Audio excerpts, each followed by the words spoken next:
Biagio, come ti senti tu?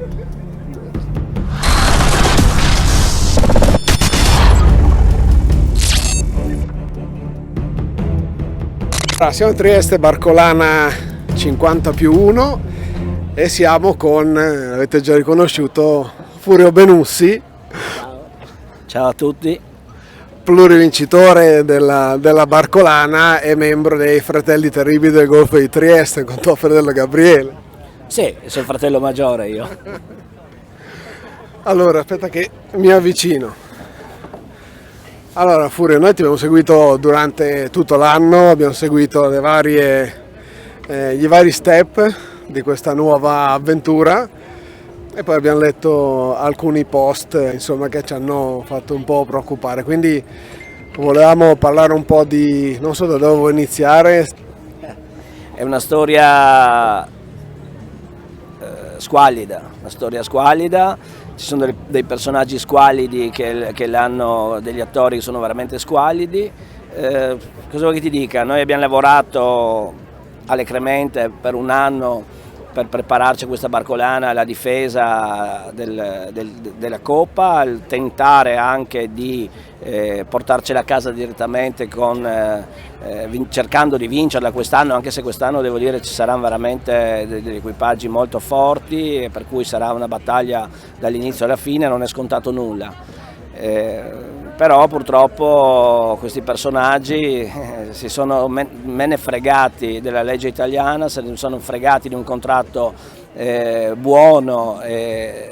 autorizzato e di un'ordinanza di un giudice che li obbligavano a riconsegnarmi la barca, perché io ricordo sono custode di Morning Glory, poi sospeso perché io ho accettato che sospendessero per farla girare tutto quanto, però loro dovevano restituirmela il 28 settembre, invece questi signori in barba alla giustizia italiana se ne sono altamente fregati di quello che è la legge italiana e sembra che vengano qui con Morning Glory a regattare loro. Poco male,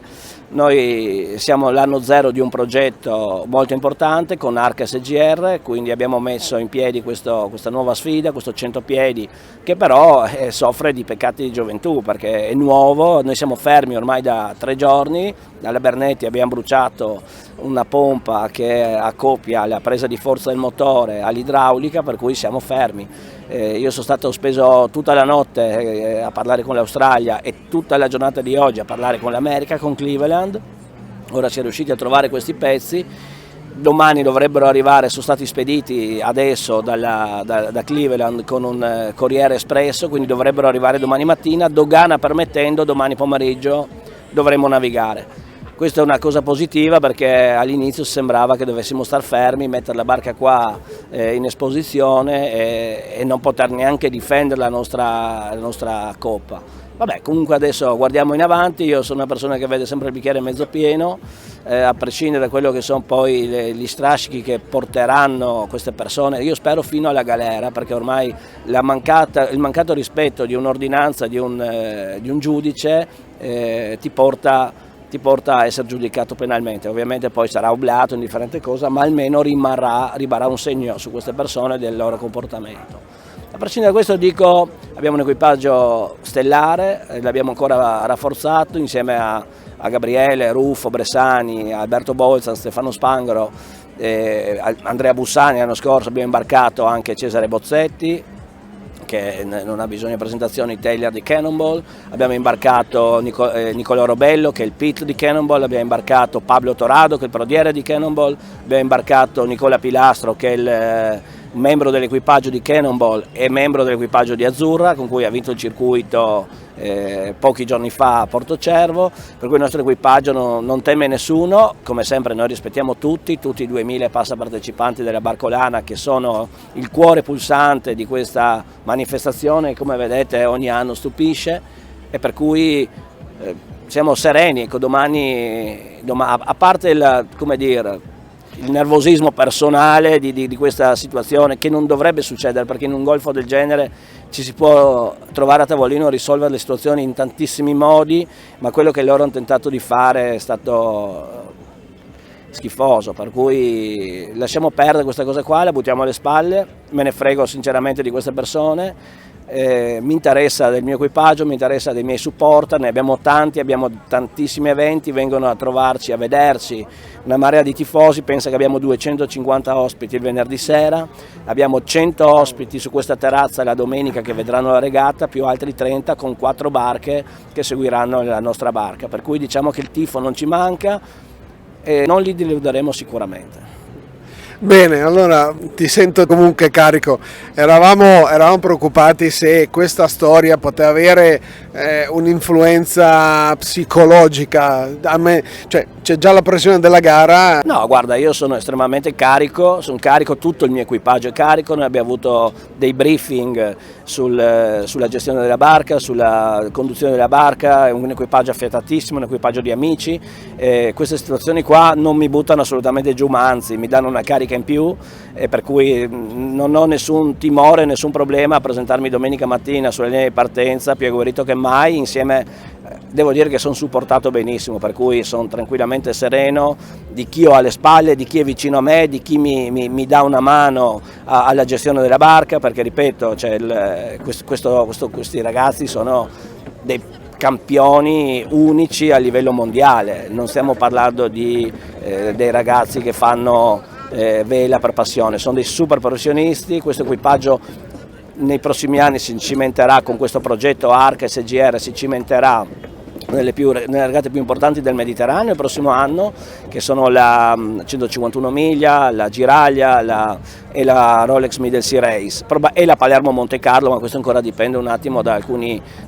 incastri, ovviamente la Barcolana. Ma nel 2021 noi puntiamo alle 4 grandi regate che io considero 4 regate per antonomasia, che sono la Sydney Hobart, la Middle Sea Race, il Fastnet e la Giraglia. E queste saranno, noi l'abbiamo chiamato Grande Slam, il nostro obiettivo è parteciparvi con una barca che sarà completamente rinnovata, perché noi siamo all'anno zero come ho detto prima, ma il primo step della barca era metterla in acqua, renderla competitiva, e da novembre iniziamo a modificarla seriamente, per cui già dal prossimo anno saremo con un step 2 per poi arrivare allo step 3 che partirà da novembre 2020 per arrivare a marzo 2021 e essere pronti per queste grandi sfide. L'anno scorso Tempus Fugit non erano pronti, erano un po' in rincorsa, e quest'anno avete qualche problema di gioventù della barca, quindi sembra che le situazioni si siano un po' equilibrate, insomma, ecco. Si sono capovolte, diciamo che noi siamo, a parte il nostro equipaggio che ha un'esperienza incredibile, su questo riusciremo a separare a tanti alla gioventù della barca, però devo dire che avremo bisogno comunque di ore che ci stanno mancando, perché ovviamente siamo fermi e appena domani forse riusciremo a navigare, e loro si stanno già allenando, per cui diciamo siamo in situazioni diverse rispetto all'anno scorso. Loro saranno più preparati, avranno la barca più in mano, sicuramente ci sarà una grandissima sfida, sono 200 piedi, per cui vedremo come andrà. Io sono convinto che venderemo cara la pelle, e se dovessi puntare qualche euro lo punterei sul nostro team, però ovviamente è una competizione, può succedere di tutto, come abbiamo visto domenica che noi a 3 minuti dalla partenza abbiamo bruciato questa pompa che ci stava quasi facendo andare a fuoco, per cui su queste barche qua che sono molto complesse c'è bisogno di tantissime ore di navigazione per testare tutti i sistemi e per avere tutto in mano. Loro sono più avanti di noi, ma insomma confido che il gap non sarà così grande, per cui sarà una sfida. Sicuramente fra noi due, ma io non sottovaluterei, anche se anche loro hanno problemi di gioventù, le ragazze, perché le ragazze hanno preso in mano la barca oggi o domani, una barca comunque che con poca aria, essendo molto leggera, è un 90 piedi, può darci dei grattacapi, e poi io guarda, gli altri di Morning Glory li considero una quarta opzione che sicuramente... Li vedi come la bandiera del pirata? Li vedo come il fumo negli occhi, ti dirò, per cui non li considero neanche. Probabilmente poi la barca, se sono in grado di portarla in certe condizioni, è molto competitiva, però ripeto, l'anno scorso noi siamo riusciti a battere un 100 piedi perché siamo stati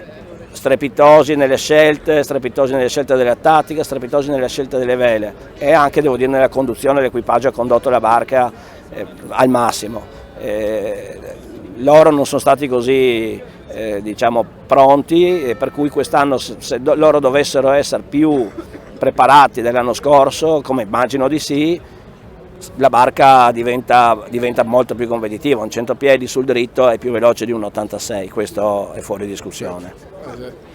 Abbiamo parlato con Mite Cosmina nei giorni scorsi e lui ha detto, si è detto favorevole. Quest'anno ci sono molti più 100 piedi, lui ha detto francamente le gare con i soliti due che se la contendevano cominciava un po' a stancare, c'è più competizione, fa bene la barcolana, cosa ne pensi? Beh, io sono stato uno dei fautori, se pensi la barca delle ragazze è stata un'idea che io ho trasmesso a Claudio De Martis e gli ho detto guarda c'è questa opportunità qua, era una barca che io avevo trattato già quest'inverno come prima scelta fra virgolette, ma diciamo come una delle scelte della possibilità di cambiare barca. Perché ovviamente ero certo che questi non mi avrebbero consegnato la barca, per cui ho fatto di tutto per non rimanere come l'anno scorso con la pistola puntata alla tempia fino all'ultimo giorno per sapere se potevo correre o meno. Quest'anno ho detto guarda, male che vada, abbiamo una seconda scelta e devo dire che Claudio ha colto la sfida, ha preso questa barca, per cui ci saranno già sicure 3 barche, poi fisse qua, poi c'è Morning Glory che il prossimo anno passerà di mano, passerà probabilmente definitivamente agli sloveni in modo legale, per cui ci saranno 4 barche fisse in questo golfo che sono barche comunque molto competitive e molto affascinanti da vedere, emozionanti. Se pensi la Sydney Hobart che è famosissima, nel primo pezzo per chi esce dalla baia di Sydney ci sono 5 maxi e noi siamo arrivati a 4. Poi ci sono i 90 piedi Swan, ci sono gli 86 piedi comunque sempre pur affascinanti Gran Mistral che comunque messi in ordine sono stati come dire, fanno sempre numero e pertanto qua sulle rive ci saranno saranno belle barche da vedere, questo sicuramente. Noi abbiamo bisogno che Barcolana si rinnovi, dobbiamo dare una mano all'organizzazione anche con queste attività che facciamo noi in maniera che ci sia sempre qualcosa di diverso. Quest'anno l'equipaggio delle ragazze è una novità con una barca competitiva, quindi Barcolana deve crescere, noi siamo disposti sempre a dare il nostro contributo, anche se devo dire che il lavoro che fa il direttivo capitanato da Mitja Giallus è un lavoro esemplare, perché arrivare oggi a questi numeri è una cosa che bisogna fare un plauso a loro per il loro impegno, il loro sacrificio, il loro spirito competitivo, perché sono tutti degli sono dei velisti, ma degli ex derivisti di altissimo livello, per cui la loro indole era quella sempre di combattere per la vittoria, e questo lo dimostra che l'hanno trasferito nella gestione della Barcolana. Hanno fatto diventare Trieste la capitale mondiale della vela. Ma io credo che Trieste può essere una delle capitali della vela sicuramente, anche perché rimane una vela tradizionale, non ci sono queste barche di Coppa America che oggi lasciano un po' così, sì, sembrano degli aerei più che delle barche, per cui hanno la vela, ma la vela ce l'hanno anche il surf, ce l'ha il parapendio, ce l'hanno tante cose, per cui vanno sul mare in un modo diverso da quello che sono le tradizionali, quello che siamo stati abituati noi. Però come vedi anche le classi storiche come i 12 metri stazza internazionale si sono rinvigoriti, c'erano 14 barche al mondiale, per cui c'è questa volontà anche di rimanere attaccati alla tradizione del mare, perché io ho provato a navigare su queste barche che vanno con i foil, sì, viaggi veloce, però ti manca la sensazione della planata, ti manca la sensazione del contatto con l'acqua, per cui anche noi, devo dire, il prossimo anno spingeremo per una barca un po' più estrema con dei daggerball foil, però sarà solo per tenerla più sostentata a prua, per cui questa Barcolana è l'emblema della vela in questo momento, è un emblema diverso, un emblema di una vela storica. Vedi, ci sono barche di tutti i tipi, barche classiche, barche come le nostre, che sono ancora oggi delle barche molto avveniristiche. Noi stiamo finendo di montarla, per cui sarà una barca nei prossimi anni che farà parlare di sé. Bene Furio, noi ti ringraziamo per il tuo tempo, buon vento, e possiamo usare l'hashtag La Furia di Furio? Sì, potete usarla e posso dire che siccome noi siamo supporter di un team femminile di 49er che stanno puntando alle selezioni olimpiche per Tokyo 2020, loro per ringraziarmi di questo mio aiuto, nostro aiuto perché c'è anche Arca che ha dato una mano importante, hanno chiamato la barca Furia. Bene, grazie Furio. Grazie a voi, un saluto a tutti.